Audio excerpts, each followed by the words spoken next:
बीच NCP नेता अजीत पवार ने BJP में शामिल होने की अटकलों को खारिज कर दिया। अजीत पवार से जुड़ी यह खबर तब उड़ी जब कुछ दिन पहले शरद पवार और उद्धव ठाकरे की मुलाकात हुई थी, जिसके बाद संजय राउत ने मुखपत्र सामना में दावा किया कि अजीत पवार बीजेपी में शामिल हो सकते हैं। राउत ने यह तक दावा किया कि इसका सोर्स खुद शरद पवार हैं।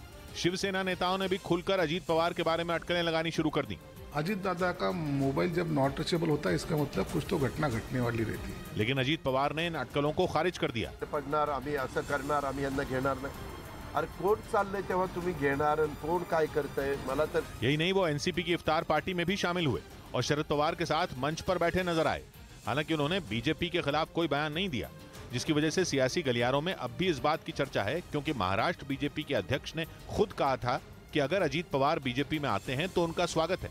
यानी अजीत पवार के मना करने के बावजूद उनके पार्टी बदलने की खबरें गर्म हैं।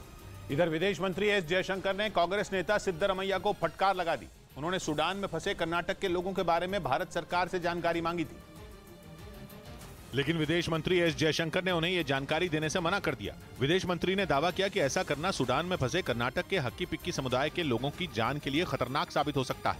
साथ ही उन्होंने सिद्धरमैया को दो टूक कहा कि भारत सरकार उनका ख्याल रख रही है और ऐसे मामलों में सिद्धरमैया को राजनीति नहीं करनी चाहिए।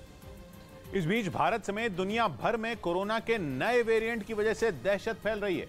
ब्रिटेन के वैज्ञानिकों का मानना है कि यह नया वेरिएंट कोरोना के पिछले वेरिएंट से कहीं ज्यादा खतरनाक है, जिसने भारत समेत दुनिया के 22 देशों की चिंता बढ़ा दी। वैज्ञानिकों का मानना है कि कोरोना का XBB.1.16 वेरिएंट इतना खतरनाक है कि दुनिया का कोई भी देश इससे निपटने के लिए पूरी तरह तैयार नहीं है। और ये चिंता की बात है कि ये नया वेरिएंट लोगों में तेजी से फैल रहा है, जिसकी वजह से कोरोना के मामले फिर एक बार बढ़ने लगे हैं। यहाँ तक कि अकेले भारत में ही एक हफ्ते के अंदर 11,000 से ज्यादा नए मामले सामने आए हैं, जिससे एक बार फिर लोगों को डर सताने लगा है। वैज्ञानिकों का मानना है कि कोरोना का यह नया वेरिएंट पिछले साल तबाही मचाने वाले ओमिक्रॉन से भी ज्यादा घातक है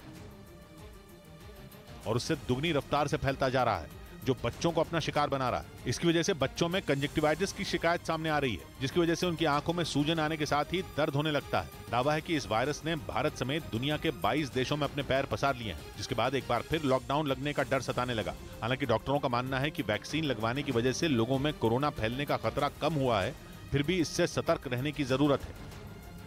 करते हैं पर काम नहीं होते हैं सब, करते हैं पर काम नहीं होते हैं सब, करके भी बदनाम नहीं होते हैं सब।